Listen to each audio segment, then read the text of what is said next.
Dalam hadis menyebut Nabi kita SAW pada ketika Nabi nak tidur malam, Nabi letakkan tapak tangannya di sebelah pipinya yang sebelah kanan.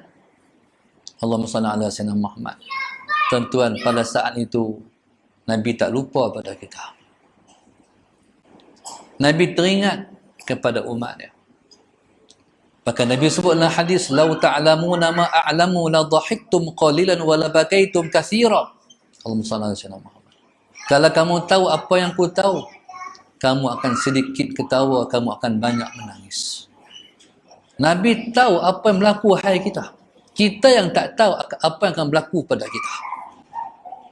Semuanya telah diberitakan oleh Nabi kita SAW terhadap situasi umatnya. Termasuk situasi yang sedang kita duduk ni, COVID ni. Nabi kata satu masa nanti umat aku akan dihalang daripada menunaikan fardu haji. Tuan-tuan, Nabi kata satu masa nanti umat aku akan dihalang daripada menunaikan fardu haji. Haduk pi berjuta-juta, mungkin tahun depan tak boleh pi dah berjuta-juta. Sebab tawaf pun kena ikut SOP. Tuan-tuan, subhanallah, perkara ini ialah perkara yang Nabi sedih. Satu masa lepas asar, Allahumma salli ala sayyidina Muhammad, para sahabat tidak menjangka Nabi nak menceritakan situasi di akhir zaman. Lepas mayang asar, Nabi naik atas mimbar. Tapi bukan Nabi kita Nabi kita berceramah. Nabi duduk atas mimbar, Nabi bercerita. Nabi cerita tentang peristiwa-peristiwa yang akan berlaku di akhir zaman. Allahumma salli ala sayyidina Muhammad. Panjang sangat Nabi kita bercerita. Sampai habis Nabi kita bercerita tu, Allahumma salli ala sayyidina Muhammad, Sayyidina Abu Bakar keluar daripada masjid Nabi nak tengok matahari, ada lagi matahari. Pasal panjang sangat. Bila Sayyidina Abu Bakar keluar, dia tengok matahari dah tak lama dah nak tenggelam. Makna panjang sungguh Nabi bercerita tentang akhir zaman. Dalam hadis tersebut, fa nasiya man nasiya wa zakara man zakara. Para sahabat tak prepare. Mereka tak jangka Nabi nak cerita begitu panjang. Tak pernah Nabi menceritakan cerita yang begitu panjang. Maka dalam hadis tersebut, fa nasiya man nasiya, siapa yang maka lupa siapa yang lupa, wa zakara man zakara, maka ingat siapa yang ingat. Di antara yang ingat ialah Sayyidina Abu Hurairah radhiyallahu ta'ala anhu. Dia ingat paling banyak. Maka subhanallah, Allahumma salli ala sayyidina Muhammad, maka semua telah diceritakan. Dan semua ialah pemberitaan yang tepat yang Nabi sebut berlaku dan pasti akan berlaku. Nabi sangat bimbang zaman yang kita duduk ni. Nabi SAW sebut dalam sebuah hadis, ma ba'atsallahu nabiyyan illa hazzara ummatahumud dajjal. Tidak dibangkitkan seorang nabi, tidak Allah bangkitkan seorang nabi, melainkan dia akan bagi peringatan terhadap kepada umatnya tentang bahaya dajjal. Tuan-tuan, mula daripada zaman Nabi Allah Nuh dah sebut dah. Jaga zaman dajjal, jaga zaman dajjal. Mai zaman Nabi Allah Ibrahim, Nabi Ibrahim pun sebut pada umat dia sama juga. Sampai Nabi Allah Musa pun peringat, sampai Nabi Allah Isa pun peringat.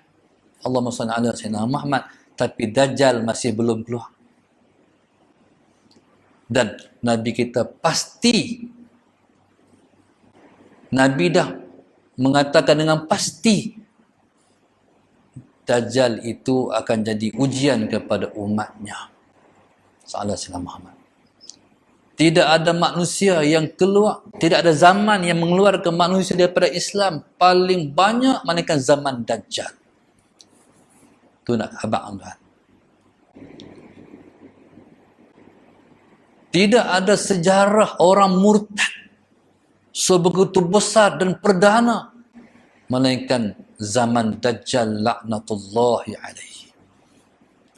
Sampai tuan-tuan nak cerita, orang perempuan yang selamat hanya 10,000 orang saja.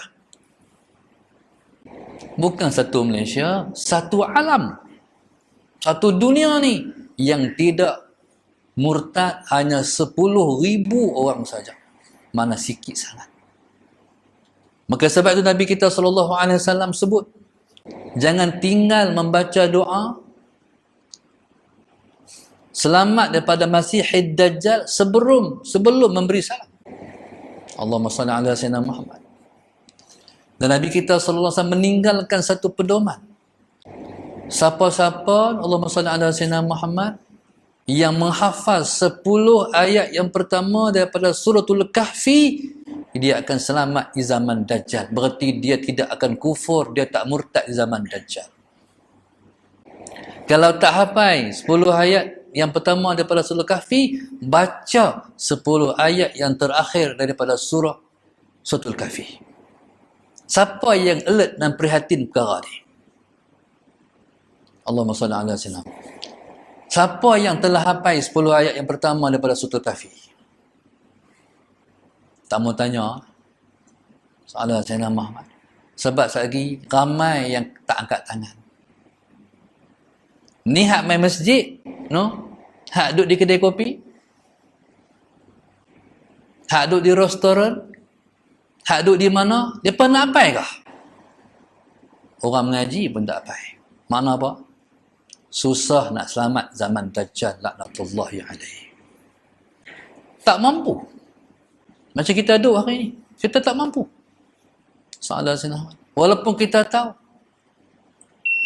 Allahumma salli ala Sayyidina Muhammad, kelebihan duduk sah dalam sah rapat-rapat. Bila main SOP, kita tak mampu lah. Ada undang-undang. Kita tahu bersalam-salaman tu syarat kita suruh, kita tak mampu lah nak buat. Sebab dia ada undang-undang. Tuan-tuan, Allahumma salli ala sayyidina Muhammad. Tu imam yang selalu sebut ittaqullah pun tuan-tuan tak mampu. Macam mana nak main lagi hak ke depan? Na'udzubillahi min dzalik. Zaman tu siapa-siapa nak selamat, di zaman tu dia kena ikat anak bini di rumah. Kalau tak ikat, dia nak pi kat Dajjal tu. Na'udzubillahi min dzalik. Pi kat Dajjal mana apa? Kafir. Allahu Akbar. Tuan-tuan, zaman kita duduk zaman PKP, ramai orang kena buang kerja. Ramai orang tak boleh makan. Ramai orang bunuh diri sebab hutang keliling pinggang. Soalan Sayyidina Muhammad. Mari saya sebut, minggu lepas saya sebut, sebelum tu saya sebut 266 orang dah bunuh diri di Malaysia. Masa bermula PKP saja. Tu dia yang direkod. Yang tak rekod tak tahu. Allahumma salli ala Sayyidina Muhammad. Isu apa? Isu hutang. Alung ligan. Baik aku bunuh diri. Tuan-tuan, subhanallah, masalah Sayyidina Muhammad, ini fitnah besar. Tuan-tuan, Nabi dah tahu nasib kita ni, hak kita ni, umat ni. Sebab tu Nabi kata, man ahya sunnati inda fasadi ummati falahu mi'atu ajri syahid. Allahumma salli ala sayyidina. Nabi kata, siapa yang tegakkan sunnahku di zaman rosak umatku, dia mendapat 100 pahala mati syahid. Tuan-tuan, subhanallah. Zaman tu zaman mana? Zaman kita duduk ni. Zaman susah nak tegak agama ni. Siapa-siapa menegakkan sunnah di saat ini, dia mendapat 100 pahala mati syahid. Tapi siapa nak buat? Pegang sunnah di akhir zaman ni, di zaman ni, macam kita pegang bara api. Tuan-tuan, macam kita pegang bara api. Tu Nabi kita sebut. Susah nak tegakkan sunnah di saat ini. Mungkin mulut kita berbicara, kita kasih dekat Nabi, tapi kita tak tunjuk kasih kat Nabi melalui praktikal apa yang Nabi suruh kita buat. Allahumma salli ala sayyidina Muhammad.